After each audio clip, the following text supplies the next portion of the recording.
ഇതിപ്പോ എങ്ങനെയാണ് വെള്ളത്തിന്റെ മേലെ പൊങ്ങി കിടക്കുന്നത്? അത് കൈയും കാലും അടിക്കാതെ തന്നെ. അത് നല്ലൊരു ഐഡിയ ആണല്ലോ. അതൊക്കെ അവിടെ കിടക്കട്ടെ. ഒരു കാര്യം പറയാനുണ്ട്.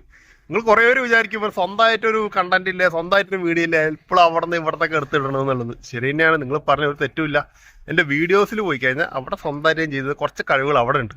ഇത് ഷോർട്സ് ആയതുകൊണ്ട് ഞാൻ എത്ര ചെറ്റ് ഇടാനും നിങ്ങളെന്ന് പറയും, മനസാക്ഷി തൊട്ട് നിങ്ങൾ പറയാം. അതവിടെ കിടക്കട്ടെ.